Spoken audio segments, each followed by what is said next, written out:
Fala, torcedor do Flamengo, vamos acompanhar aí a repercussão dessa derrota pro Lanús por 1-0 na Recopa. Imagino, pelo menos nessa mesa vai pedir fora Felipe Luiz, como a gente já tá vendo um monte nos comentários, no chat. É uma loucura, é uma insanidade o que acontece no futebol brasileiro, em todos os clubes, o tempo todo. Mas, enfim, é assim, é o nosso jeitinho, é a nossa cultura, é assim que nossa a loucura, é a nossa loucura, é.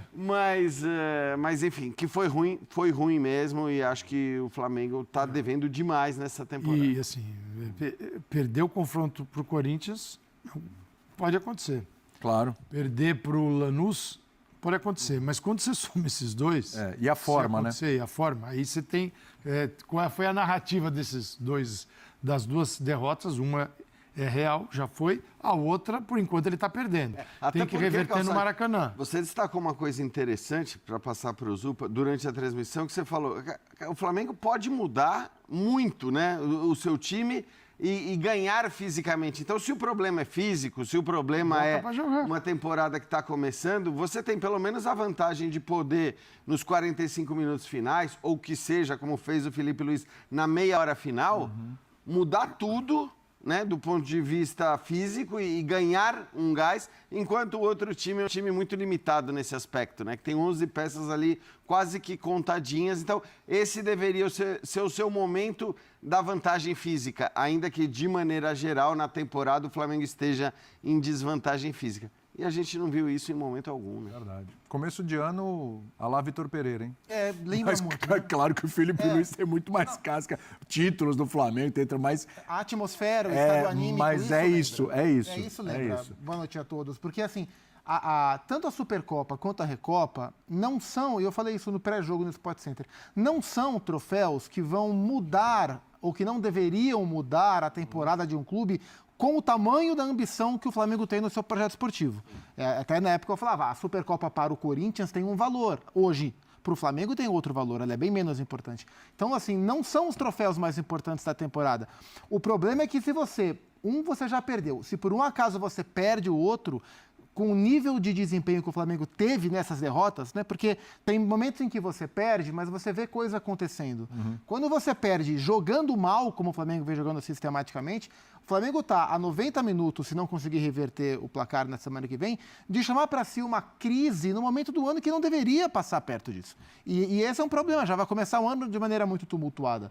De tudo que a gente viu hoje, me chamou muito a atenção a inoperância, a quase nulidade ofensiva, de agressividade no Flamengo.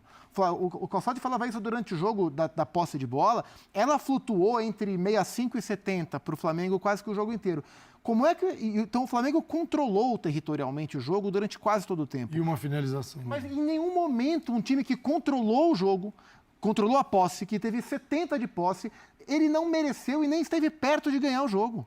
Eu acho que isso é o mais alarmante. Acho que isso passa pela escalação, acho que dentro desse problema, o time que o Felipe colocou a campo, a escolha que o Felipe fez, deixou o Flamengo mais longe de vencer o jogo. Ficou muito nítido no primeiro tempo que não tinha profundidade o ataque do Flamengo. E assim que o Pedro entra no lugar do Arrascaeta, primeira bola, pum, cruzamento, Pedro de cabeça, a bola vai para fora. Sim. É claro que o Pedro entrou e o Flamengo tomou o gol depois que o Pedro entrou. O Pedro não fez lá um grande jogo também. Junto com o Lino. Mas assim, um time como o Flamengo, que controla o jogo como controlou hoje, porque é da sua natureza, não conseguir agredir, assim, e aí você fica com o jogo solto. Até o momento do gol do Lanús, o Flamengo não merecia perder o jogo. Mas quando você não consegue merecer ganhar, o jogo está sempre vivo. E aí o Lanús é um time muito valente, bem trabalhado pelo Pellegrino, com as suas limitações, que buscou o seu centroavante o jogo inteiro, e numa dessa, em condição legal, ele fez o gol, e aí a partir daí o Flamengo se perdeu. Então, assim, um time desse chutar uma bola no gol em 90 minutos contra o Lanús, com todo respeito ao Lanús, que é um time muito valente, merece respeito, é pouco demais, cara. É pouco demais. Porque o Flamengo está num nível que ele tem que entender o nível de cobrança que ele tem também. Claro. Porque quando eu tenho lá em cima. Eu tenho o maior orçamento do futebol na América e bato no peito e falo para todo mundo, tem 1 bilhão. Eu tenho o elenco que tem. Já tinha um elenco que traz o Paquetá. Você tem a maior contratação da história do país, né? Você tem uma série de contratações. O Paquetá vale o elenco inteiro do Lanús, Calçado. O presidente do Lanús falou isso. E então, o que acontece? Você traz para você traz assim para suas relações com seus torcedores, com o futebol, uma capacidade, uma responsabilidade que os jogadores precisam entender e ela tem que estar presente. Esse time que tem tudo isso e gosta de bater no peito, não pode chegar em 2 finais. Você tem, são 2 finais e 3 tempos jogados, certo? Sim.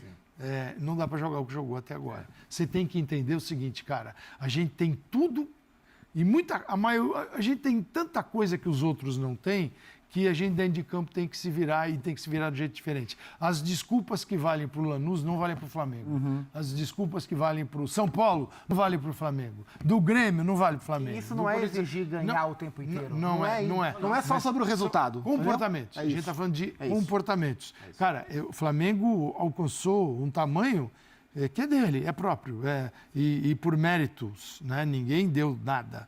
Só que você tem que entender que Calçado, tem que estar dentro de campo tudo isso. O Flamengo não esconde que o objetivo dele é ser no Brasil o Bayern de Munique. Sim. Eu não tô nem aí pra vocês. Eu quero ganhar tudo todo ano. Eu quero ser o mais poderoso. São 9 jogos, né, na temporada até aqui. Já era para estar, pelo menos na teoria, apresentando um futebol. Não, uma maravilha no nível que terminou ano passado, mas já há alguma evolução. E o Flamengo tem demorado um pouco para apresentar o que já foi no ano passado. Não, Ramon? Boa noite. Tudo bem, Diniz? Boa noite. Ótimo. Boa noite, Alex. Cara de gato. Boa noite para quem está em casa acompanhando Troca. Então é isso, Diniz. Eu acho que essa desculpa de pré-temporada ela já passou. São 9 jogos em que o Flamengo levou gol em 8 jogos. Só não levou gol contra o Vasco no Clássico. No primeiro jogo eu estou falando de equipe principal do Flamengo. É claro que a gente pode dizer que é começo de temporada, mas pré-temporada, na minha opinião, já não cabe mais esse discurso. A gente viu um Flamengo hoje muito passivo, né? Um Flamengo que não teve intensidade no meio de campo, o Flamengo que não teve criação para conseguir elaborar as suas jogadas, apesar de eu concordar com a escalação inicial.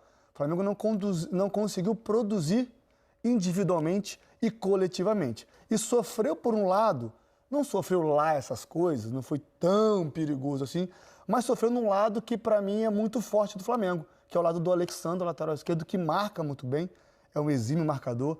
Mas enfim, eu não gostei da partida do Flamengo hoje, muito abaixo do que eu esperava para uma final de Recopa. É isso, vamos falar muito sobre esse jogo. Alex, tudo bem? Boa noite.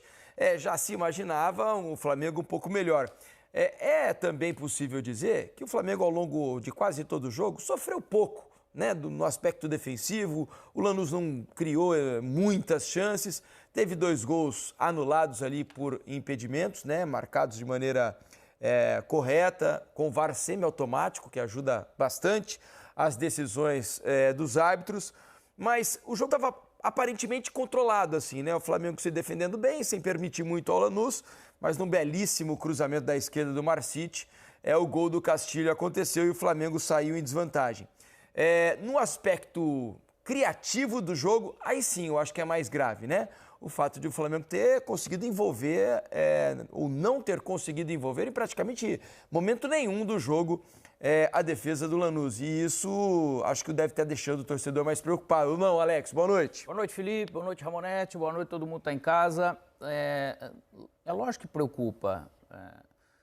Ao mesmo tempo que ele também não teve dificuldades, a não ser nas bolas paradas ou alguma bola cruzada, o Flamengo ele não conseguiu ser Flamengo. Isso incomoda você jogar dessa forma, né? Eu acho que tem muito a ver com o Flamengo, com ele próprio, porque ele tem condição de fazer melhor, né? Só o início da temporada ou não, mas o fato é que vai passando o tempo e naturalmente vai trazendo essa ansiedade, essa agonia para ver quando que vai começar, né? De repente jogar tudo aquilo que o Flamengo pode jogar. Mas o Lanús ele complicou bastante as coisas para o Flamengo também, né? Tem mérito do Lanús nisso. É um time que traz sim essa qualidade, essa capacidade na questão da bola parada e vai buscar esse tipo de jogo. Só que conseguiu, teve aquela a chance ali do Cebolinha, se eu não me engano, no primeiro tempo, né? 34 minutos. Uhum. Que acabou vindo e acabou não aproveitando, mas ainda para dentro do clube eu tenho certeza que incomoda muito mais o Flamengo isso. Os resultados não vêm por realmente falhas. Essa questão de tomar todos esses gols Ainda mais igual. A bola cruzada foi espetacular, né? Foi, o É cruzamento duro você falar assim, os zagueiros. lateral. Os zagueiros eles estavam mal posicionados ou não, mas é que a bola foi muito boa, né? Nesse sentido. E não é o normal do Flamengo realmente não ter esse protagonismo maior e tomar tantos gols como está tomando. Então tem que ligar o alerta, vai ter que jogar melhor aqui dentro de casa. Essa questão do 1-0 só, hoje ainda ele é bom, mas se for ver, eu acho que o Flamengo ele precisa melhorar alguns níveis, porque se perde esse título, eu acho que daí vem uma pressão, como eu já falei em outras oportunidades, eu acho que já vai ficar um pouco mais incômodo. Eu acho que assim, a questão de 1-0 é bom, não é bom para um time que tem os recursos que o Flamengo tem, para um time que tem o elenco que o Flamengo tem, não pode achar bom perder um jogo como esse. Acho que assim, é o menor dos problemas, assim, o menor dos... não é o pior dos mundos perder por 1-0. Né? Um placar altamente irreversível no jogo da volta. O Flamengo tem muita qualidade, jogando diante da torcida. Tem tudo para apresentar um futebol melhor e poder ainda ficar com o título. A questão, acho que incomoda mais, é a questão do desempenho, né? E isso tem deixado muito a desejar. Além dos resultados, quando a gente disse aqui 9 jogos, a gente não está nem contando os jogos com a molecada lá do início da temporada. São 9 jogos a partir do jogo contra o Vasco. Isso. Né, em que efetivamente os jogadores do elenco principal do Flamengo estrearam na temporada. E está custando um pouco. Não quer dizer que daqui a pouquinho, a partir do jogo que vem, por exemplo, o Flamengo não comece a engrenar, empilhar vitórias e jogar muito bem, porque é muito possível que aconteça. Mas até agora a coisa está meio encruada, né? Assim, no jogo contra o Botafogo, que foi o último jogo do Flamengo, só 3 jogadores começaram a partida, que começaram o jogo hoje. Carrascal, Pulgar e Paquetá. Então, assim, é um time que estava descansado para conseguir competir para o nível que esse jogo exigia. O time estava descansado, vamos dizer assim, para ser muito claro. Você citou também, Diniz, a questão do volume que o Flamengo não sofreu tanto assim. Sim, a posse de bola foi do Flamengo, 65%. Então, o Flamengo, obviamente, trocou mais passes. Mas os números aqui me chamaram a atenção. Foram 17 finalizações do Lanús. Vou mostrar aqui os números. Tá aí já? Tá aqui então, prontinho. Desculpa. E aí você pode até falar o que você ia dizer depois de ver os números. Eu estava vendo aqui pelo soft score, né? Isso. Essa era o meu dado. Aqui, ó. Os números do jogo, 61% a favor do Flamengo, 39% para o Lanús. 13-8 em finalizações para o Lanús, 5-1 em finalizações certas. Veja que o Flamengo, com todo o seu poderio ofensivo, só finalizou uma vez na direção do gol, exatamente o chute do Cebolinha de esquerda na frente do goleiro. Passes certos, 480 do Flamengo, 233 do Lanús, mas veja a quantidade de escanteios, né? Que é um indicativo de que o time volume, esteve muito à frente, próximo à área do adversário.